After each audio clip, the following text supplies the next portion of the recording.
Voilà les amis, dans la suite de notre lecture dans le livre des Actes, nous arrivons au chapitre 14 et nous allons lire ensemble les 3 premiers versets que j'ai donné comme titre. Je parle de ma foi en Jésus avec assurance et j'en parle avec conviction. Je parle de ma foi en Jésus avec assurance et je parle de ma foi en Jésus avec conviction. Je vous emmène à la lecture tel que c'est écrit en Actes chapitre 14, les versets 1 à 3. Est-ce que quelqu'un a un micro pour nous faire la lecture? Merci Isabelle. À Iconium, Paul et Barnabas entrèrent dans la synagogue des Juifs et ils parlèrent de telle manière qu'une grande foule de Juifs et de non-Juifs crurent. Mais les Juifs restés incrédules excitèrent l'esprit des non-Juifs et provoquèrent leur hostilité contre les frères. Paul et Barnabas restèrent donc assez longtemps à Iconium. Ils parlaient avec assurance, appuyés sur le Seigneur qui rendait témoignage à la parole de sa grâce en permettant qu'il se fasse par leur intermédiaire des signes miraculeux et des prodiges. Merci pour cette lecture. Je parle de ma foi en Jésus. Qui parmi vous a l'habitude de parler de sa foi en Jésus à d'autres personnes? Quand même. Je parle de ma foi en Jésus, non pas seulement j'en parle, mais je parle aussi d'une certaine manière. Et cette manière n'est pas quelque chose que j'ai appris. Cette manière, je la vis. Ça, c'est ma relation, c'est mon vécu intérieur avec Jésus. Et c'est pour cette raison-là que je parle avec assurance et j'en parle avec conviction. Parce que j'en suis fermement convaincu que Jésus est le meilleur message, le message de l'Évangile que le monde peut entendre. Surtout dans nos temps difficiles où on cherche une orientation. Parler avec assurance et conviction, c'est une manière pour décrire l'attitude qu'avaient les premiers chrétiens.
Et moi aussi, j'en ai pas honte de l'évangile.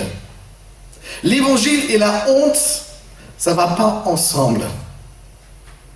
Comme la victoire de Jésus et ma honte que je pourrais éprouver de parler de ma foi, les amis, ce sont des choses tellement opposées, ils vont pas ensemble. Moi aussi, j'en ai pas honte de l'évangile de Jésus-Christ, celui qui m'a aimé le premier. Comment je pouvais avoir honte de lui? Celui qui a donné sa propre vie sur une croix infâme afin que mes péchés puissent être pardonnés et je puisse vivre. Comment je pouvais avoir honte de lui? L'apôtre Paul dit à son jeune disciple Timothée, qu'on écrit dans sa 2e lettre, le chapitre 1, verset 8, « N'aie donc pas honte de rendre témoignage au sujet du Seigneur. » N'aie pas honte de rendre témoignage au sujet de notre Seigneur. Et plus loin, au verset 12, il ajoute, « J'en ai pas honte, car je sais en qui j'ai mis ma confiance. » Je parle avec assurance et avec conviction, non parce que c'est une manière qui est convenable de parler de l'évangile. Non, je parle avec assurance et conviction parce que je l'ai vécu. Et non pas seulement je l'ai vécu à un moment dans ma vie, j'en vis tous les jours. Je vis ma foi et ma relation avec Jésus tous les jours. Romains chapitre 1er verset 16, c'est un de mes versets préférés et vous allez entendre souvent dans mes prédications, car je suis fier. Où sont les gens fiers dans la salle? Ah, de quoi d'ailleurs? Vite, on pourrait dire, ah voilà, orgueilleux, hein? Ceux qui sont fiers sont des orgueilleux. Et en quelque sorte, je suis même orgueilleux. Je suis fier de l'évangile, le message de Jésus qui a transformé ma vie. Pour quelle raison? Parce que moi, j'en étais sauvé. Et quiconque veut le croire et mettre sa confiance va être sauvé. Les amis, comment je pourrais priver une personne qui vit à côté de moi, que je croise son chemin tous les jours, occasionnellement? Comment ne pas lui souhaiter qu'il puisse faire la même expérience du salut comme moi je l'ai fait? Comment faire le tri? Jenny, tu n'as pas mérité. Eric, par contre, toi, tu l'as mérité. Hein? Et ainsi, tu peux faire une liste de ceux que tu penses d'avoir mérité le salut et d'autres, tu penses, non, c'est plutôt pas pour eux. Et tu leur parles pas de ce qui est important, l'essentiel pour leur vie éternelle. La puissance qui se trouve dans l'évangile de Jésus a bien transformé la vie de ceux qui l'ont entendu et cru. Et probablement, tu en fais partie de ces personnes. C'est vrai? Cette puissance était tellement forte en eux comme en nous. Cette puissance a tellement impacté la vie des premiers chrétiens, l'a tellement transformée, comme la nôtre d'ailleurs, en tout cas la mienne, que ces premiers chrétiens voulaient absolument partager leur foi. Ce n'était pas quand j'aurai l'occasion, quand j'y penserai, quand je trouverai un moment, si je m'en souviens. Ils voulaient. C'est une puissance qui les pousse gentiment, mais fermement, au témoignage. Allez partager la bonne nouvelle de Jésus-Christ avec ceux qui nous entourent et au-delà. Et au-delà. Et je ne peux que vous inviter à vous joindre à ces chrétiens qui nous ont précédés, qui étaient finalement les pionniers du témoignage de Jésus-Christ. C'est le meilleur message qu'on puisse annoncer. C'est le meilleur message que le monde n'ait jamais entendu. Commençons donc à l'apporter dans le monde entier. Bon, d'accord, faisons peut-être pas si loin. Commençons dans le monde qui est le nôtre. Commence dans le monde qui est le tien. Toi, tu as aussi ton petit univers dans lequel tu vis, n'est-ce pas? Paul et Barnabas leur parlaient, dit le texte, d'une telle manière que beaucoup leur ont cru, verset 1er. Que Dieu veuille nous donner, par son Saint-Esprit, de parler de notre foi. Si nous n'avons peut-être pas le réflexe ou des raisons d'être timides sur la question, que ce soit au moins le Saint-Esprit en nous, à qui nous permettons de nous pousser dans des situations où nous avons à partager notre foi. Parce que nous avons quelque chose à dire. Est-ce que tu as quelque chose à dire? Est-ce que tu vis ta foi d'une manière que tu sois la première personne étonnée de l'action et la puissance, de la transformation du Saint-Esprit et de la parole de Dieu dans ta vie. Peut-être tu dis, oh, je ne parle pas de ma foi parce que je la vis déjà occasionnellement, faiblement, parfois pas du tout. Mais bien sûr, dans ce cas, tu n'aurais rien à dire. Qu'est-ce que tu voudrais raconter? Quelqu'un m'a dit, j'ai trouvé un collègue, je voulais vraiment lui parler de ma foi et de Jésus, et puis j'ai constaté que je ne l'ai jamais fait. Je dis, qu'est-ce que tu as fait? Je lui ai donné ton adresse. Mais au moins ça, mes amis, au moins ça. Mais le meilleur témoignage, c'est le tien. C'est pas ce que d'autres ont vécu. Les personnes qui te connaissent veulent savoir qu'est-ce que toi, tu en connais. Qu'est-ce qui est ta vie depuis? Comment ça se traduit aujourd'hui? Tu as déjà vécu quelque chose avec Dieu aujourd'hui? Ah non, mais je me rappelle, il y a 3 semaines, ou c'était 4 semaines. En tout cas, j'ai vécu quelque chose avec le Seigneur. Waouh, parle-moi davantage. Quand la dernière fois tu as vécu vraiment quelque chose qui t'a épaté dans ta relation avec Jésus? Quand la dernière fois tu as vu l'œuvre du Saint-Esprit en action dans ta propre vie ou dans la vie de quelqu'un et tu dis, wow, je dois te raconter une histoire. Je dois te raconter une histoire. Qu'est-ce que c'est le témoignage d'autre que mon histoire? Mon histoire vécue avec Jésus. Que Dieu veuille nous donner par le Saint-Esprit de parler de notre foi avec assurance et conviction. Parler de cœur à cœur. Les gens vont vite remarquer quand tu ressuscites ta foi comme d'autres un refrain. Hein? Donc aussi d'ailleurs, ce qui t'intéresse dans les dires d'une personne, c'est pas ce que la personne sait, mais ce que cette personne vit, ce qu'elle a vécu, ce qui l'a convaincu. N'est-ce pas?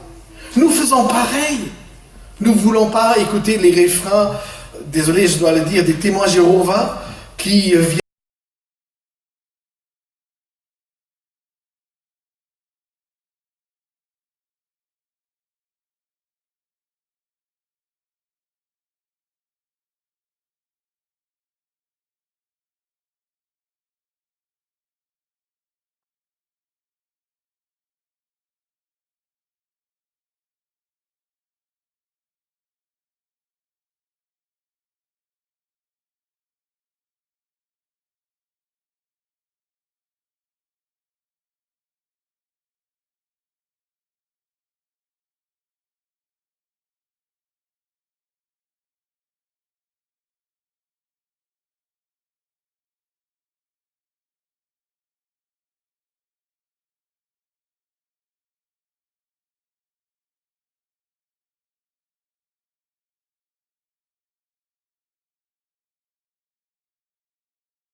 En écoutant, je lui ai dit, écoute, c'est déjà bien.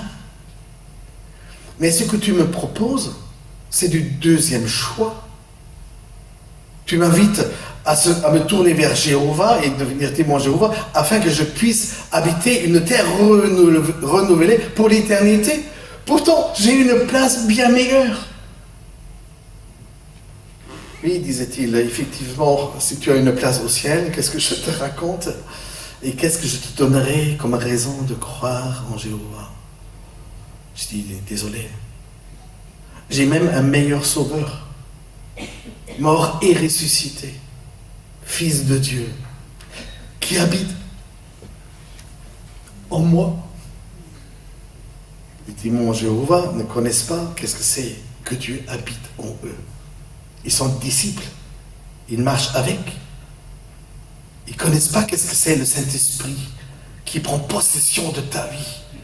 Je dis, pourquoi tu me proposes du deuxième choix? Est-ce que je peux te proposer le mien? Mais ça, ce n'était pas permis. Donc, ils ont vite fait pour terminer la conversion. Ils ne sont pas revenus depuis. Dommage d'ailleurs. Est-ce que nous avons quelque chose à raconter, quelque chose qui a changé en profondeur notre vie? C'est la seule chose qui peut convaincre une autre personne de faire pareil, comme toi tu l'as fait. Peut-être qu'il te pose la question, mais raconte-moi, qu'est-ce que tu as fait exactement pour recevoir ton Jésus et avoir le pardon pour tes torts, et ton truc de vie éternelle? Tu as fait comment? Bonne question d'ailleurs. Tu te rappelles encore? Tu te rappelles encore comment tu as fait? Parce que de la même manière, comme toi, tu as invité Jésus de venir dans ta vie, tu peux faire avec d'autres. Peut-être tu peux leur proposer même des paroles. Tu n'as jamais prié? Ouais, c'est pas commun. Attends, je te propose, si tu veux bien, je te propose quelques phrases qui m'ont aidé, moi, pour dire la prière qui disait tout simplement à Jésus, je t'en veux. Je t'en veux dans ma vie. Je voudrais t'avoir comme sauveur. Je voudrais t'avoir comme Seigneur. Est-ce que je peux te dire comment j'ai prié? Et peut-être tu as même envie, parce que tu ne trouves pas des paroles propres à toi, peut-être tu as même envie de répéter d'après moi, mais pas comme un refrain. Ne fais pas parce que je l'ai dit. Si simplement mes paroles puissent faire écho dans ton cœur et tu dis, finalement, je voulais dire la même chose. Quand, à la fin de la prière, nous disons tous ensemble « Amen », qu'est-ce que ça voudrait dire? La prière est finie. Ouf ou heureuse. Hein? Ou qu'est-ce que ça voudrait dire « Amen » Quelqu'un connaît la signification d'un « Amen » ? Je suis d'accord. Je suis d'accord. Ainsi soit-il. J'aurais dit la même chose. Vous voyez? J'aurais dit la même chose. La force du témoignage qui sait ce que nous avons vécu, ce que nous vivons actuellement, ce que nous espérons aujourd'hui encore que Dieu fasse dans notre vie. L'espoir du renouvellement, de la restauration de notre vie, c'est le meilleur message que nous pouvons dire à quelqu'un. J'étais à un moment donné assez bon en tennis de table. Bon, ça se voit peut-être pas, mais j'étais vraiment bon. J'avais une manière de jouer qui n'était pas catholique. Bon, il n'y a pas une manière catholique pour jouer du tennis de table, je vous rassure tout de suite. En tout cas, c'était peu conventionnel. C'était pas dans les gestes que tout le monde apprend. Je tournais mes balles. Je les coupais sous la table, là où les gens ne voyaient pas, avec quel effet les balles reviennent. Je les tournais pour qu'ils faisaient des grosses boucles et revenaient sur la ligne blanche de la table, mais de l'autre côté. Ils disaient, mais qu'est-ce que tu joues, toi? Je dis, du tennis de table. Et toi, qu'est-ce que tu joues? J'avais très vite une réputation. Il faut avoir Olaf dans l'équipe. Il n'est pas un attaquant. Pas du tout. C'était pas mon truc. C'était la ruse. C'était la ruse. Parce qu'avec moi, on avait un joker. Personne n'a joué comme moi. Et avec cette reconnaissance que j'avais dans le club, pourtant, il est quoi? Il est pasteur? Ça se mange comment? C'est quoi un pasteur?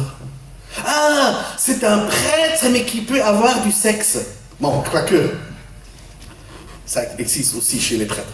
Mais, non. Si vous dites quelque chose de faux, dites-le moi. Hein? Voilà. En tout cas, je peux avoir une femme et je pouvais montrer fièrement la photo de mes filles et de mes petits-enfants. Bien sûr, j'étais ravi que j'étais apprécié dans mon club. Mais ça ne m'a pas vraiment satisfait. J'ai voulu être connu pour autre chose encore. D'après vous, pourquoi ou de quoi je voulais être connu encore? La foi. De mon témoignage, oui, de ma foi. Et j'en ai fait dans les pauses. Ah, je ne devais pas chercher l'occasion. Eux, ils venaient vers moi. Dans mon club à Nantes, il y avait beaucoup de professeurs et enseignants en retraite. Bon, ils étaient, comme tout bon prof, de gauche ou du gauche de gauche. Et franchement, du gauche de gauche et la foi en Dieu, ça va pas bien ensemble. Donc ils m'ont provoqué. J'adorais ces moments-là. J'aime des moments quand on me provoque. Vous savez pour quelle raison? Tu me cherches, tu me trouveras. Ok? Tu me demandes des raisons? J'ai des raisons à te donner. Et des tonnes si tu voudras. Olaf, tu parles de ton Dieu comme si tu y croyais. C'est la meilleure phrase, je crois, que j'ai jamais entendue. Elle est drôle. Elle est vivement drôle, vous ne trouvez pas? Tu parles de Jésus comme si tu le croyais. Mais qu'est-ce que tu crois? Mais bien sûr. Sinon, je t'en parlerai pas. Mon assurance vient de mon vécu et ma conviction, c'est mon enthousiasme. Tu t'enthousiasmes pour Jésus? Tu es encore, après des années, enthousiaste pour ton Sauveur? Ou est-ce qu'il est devenu ton fidèle accompagnateur auquel tu t'es habitué? D'ailleurs, il est toujours là. Est-ce que tu es encore enthousiaste?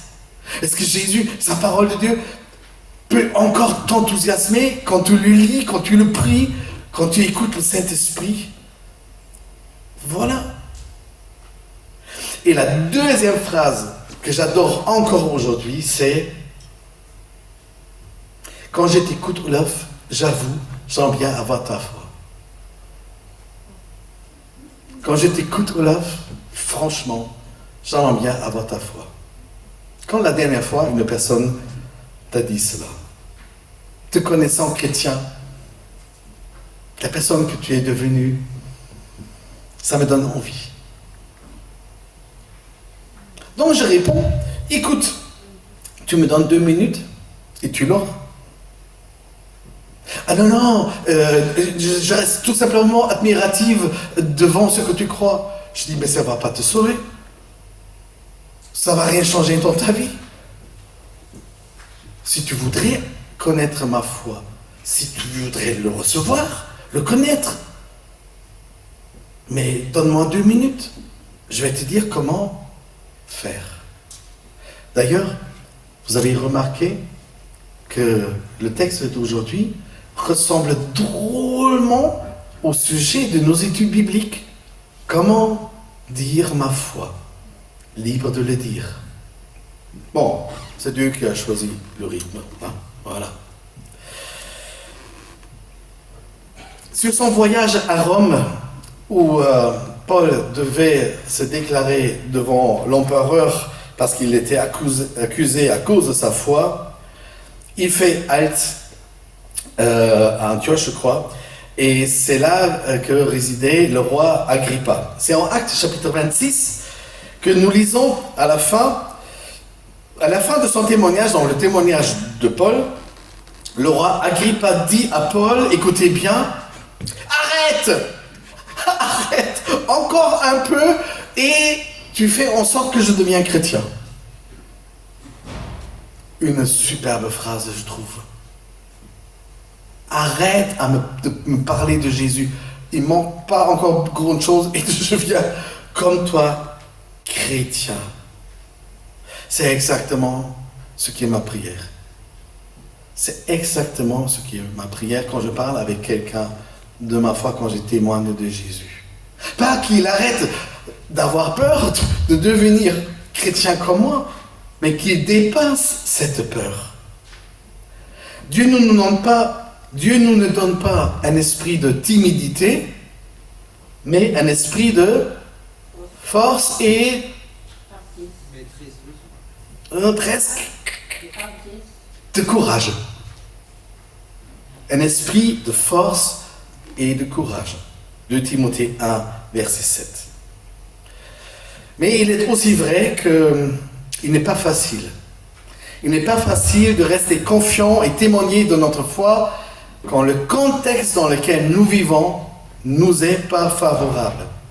S'il est hostile, s'il y a une atmosphère d'opposition.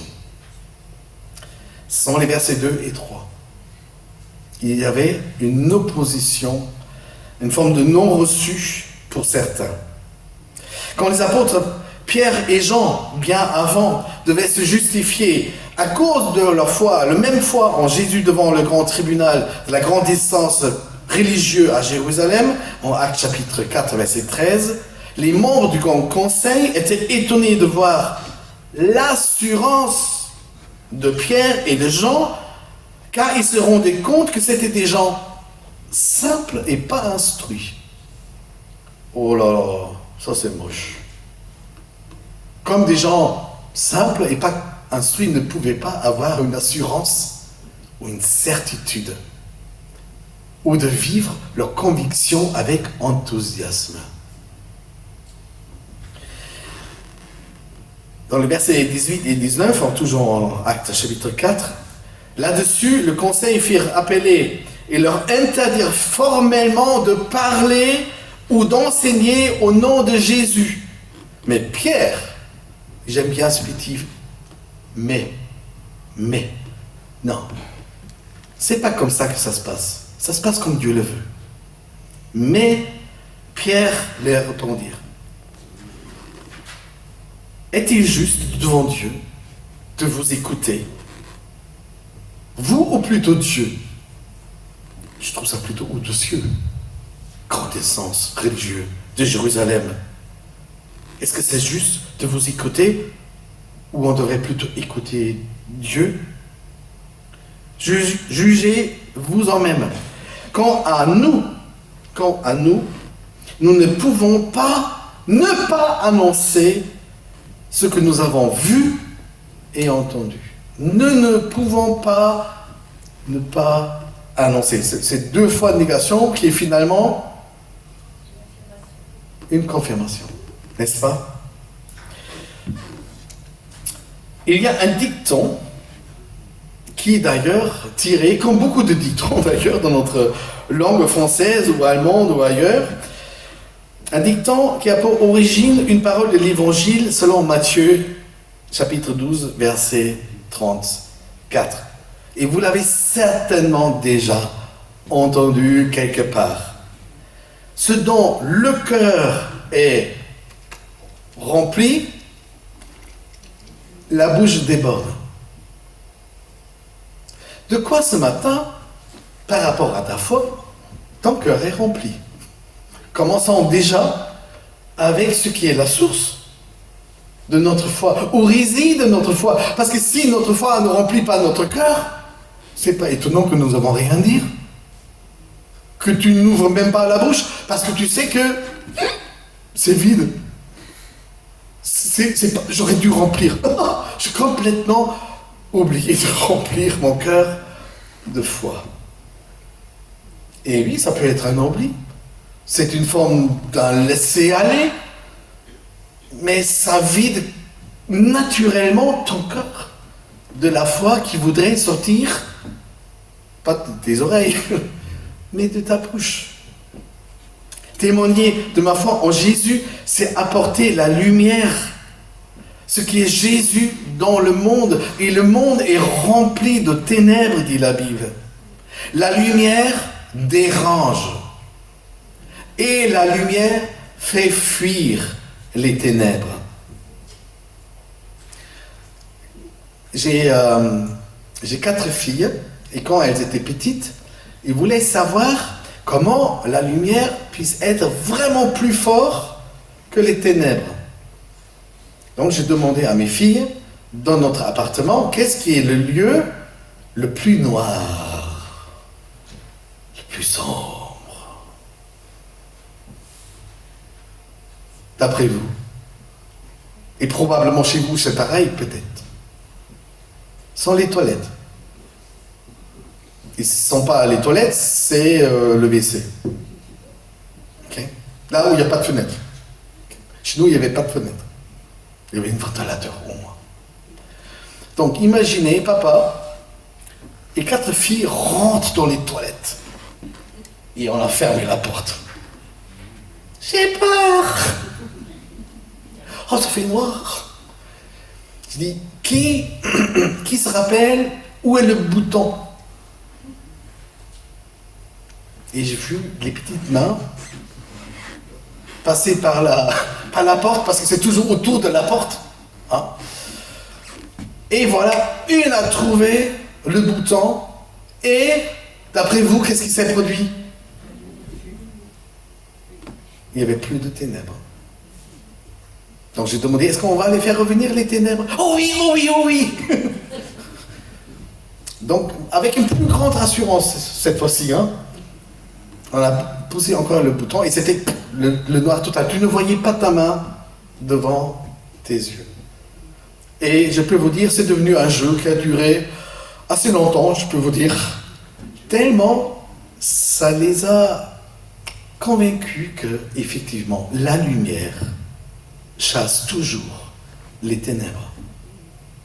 Est-ce que cette même assurance, c'est pas pour tester dans les toilettes, mais est-ce que tu as cette assurance dans le cœur que là où tu apportes ton témoignage, la lumière que Jésus va rayonner d'une manière ou d'une autre dans la vie d'une autre personne, et qu'emporte le noir ou les ténèbres qui peuvent y habiter.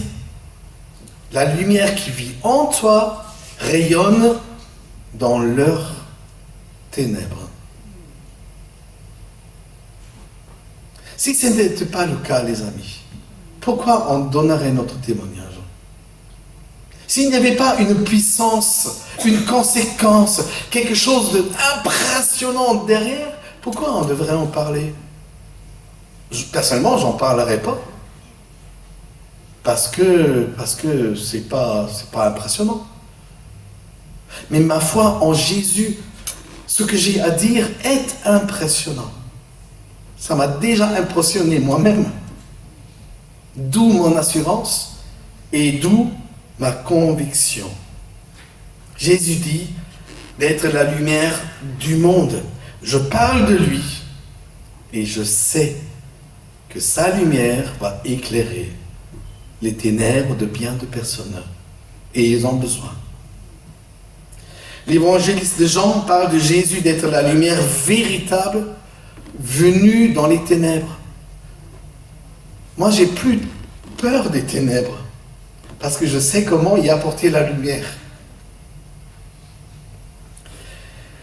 Vous vous rendez compte, par votre témoignage, vous apportez et vous emmenez la lumière de Jésus dans la vie et dans les ténèbres d'autres personnes.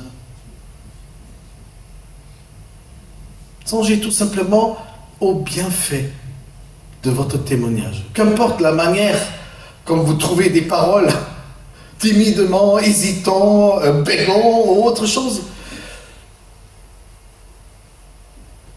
on apporte un bien-être.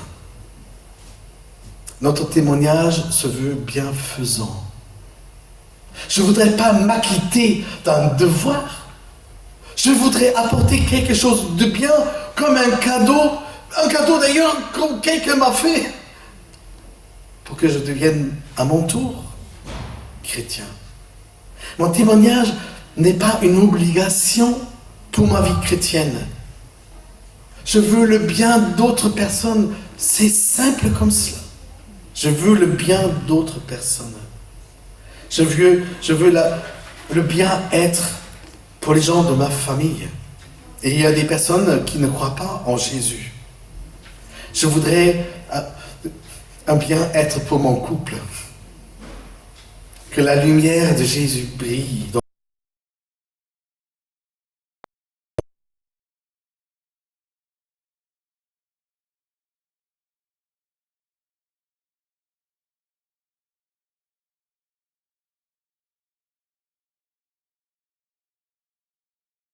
Je me soucie d'eux.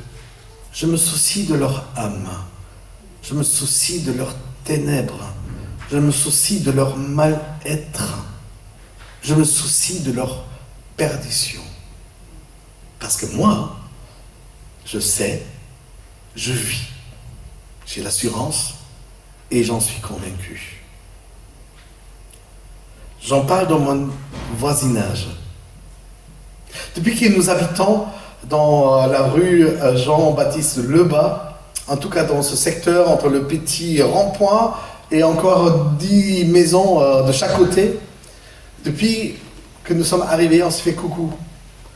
Et quelqu'un de mon voisinage me disait, c'est drôle, votre arrivée a emmené quelque chose de bien dans notre rue.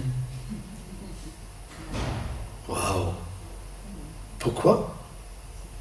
Je ne les salue pas parce que je veux être poli. Je suis poli. Mais ce n'est pas la simple raison. Je voudrais trouver par ma politesse qu'ils ressentent un moment pour leur parler.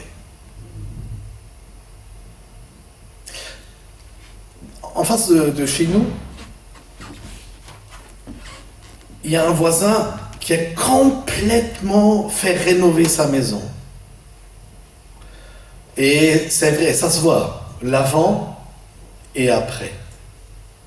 Je crois pendant 3 mois, sa cour était remplie de camionnettes des artisans. Étant donné que ma voiture était très souvent garée dans l'impasse, je passais devant la maison et ça m'a donné des occasions de découvrir nos voisins. Et donc ils me racontent avec fierté tout ce qu'ils entreprennent. Ils étaient en train de changer actuellement leur salle de bain avec lumière intégrée dans le plafond, la douche de tous les côtés, et ça se découle, il n'y a même plus de bassin, rien, c'est à plat, ça doit être magnifique.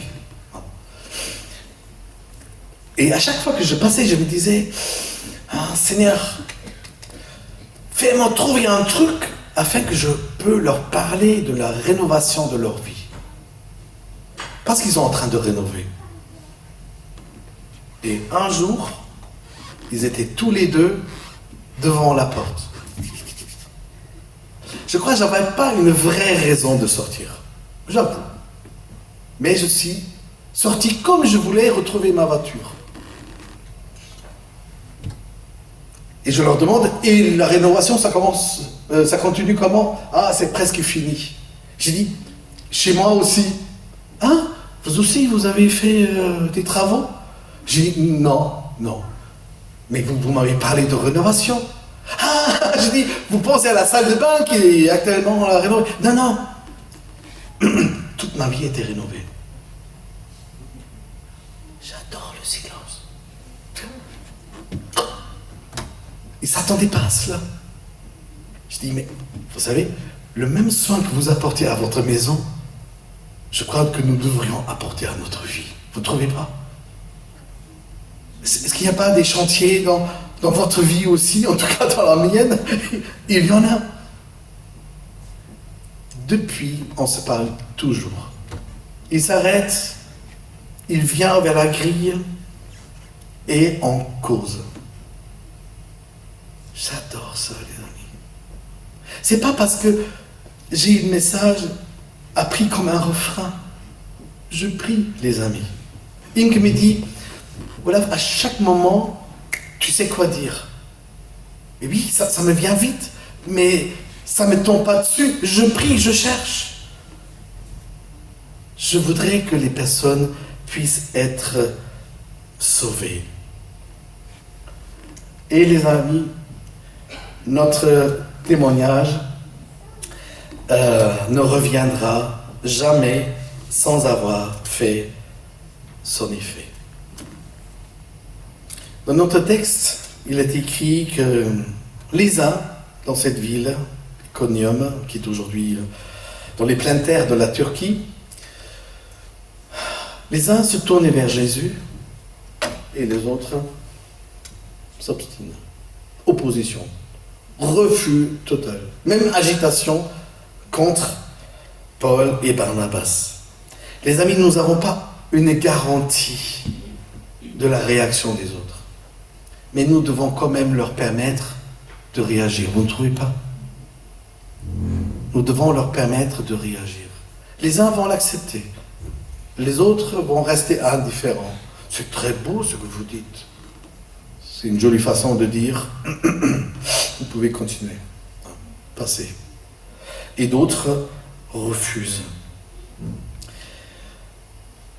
Notre témoignage offre aux personnes une possibilité de choisir le meilleur choix que Dieu propose. Que Dieu propose.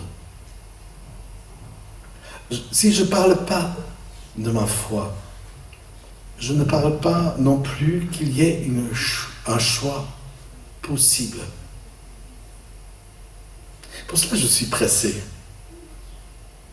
de témoigner de ma foi. Faites un choix, écoutez, réfléchissez, prions ensemble. C'est un choix que vous n'allez pas regretter. Bon, je dis ça comme ça, que vous n'allez pas regretter. Est-ce qu'il y a des gens dans la salle qui regrettent le choix d'avoir devenu chrétien? Non? Aucun le regrette. Pourquoi vous ne regrettez pas?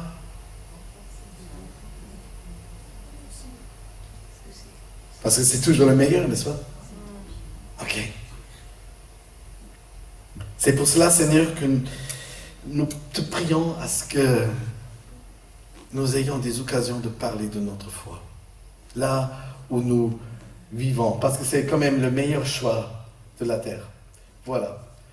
Cette image indique que nous arrivons à la fin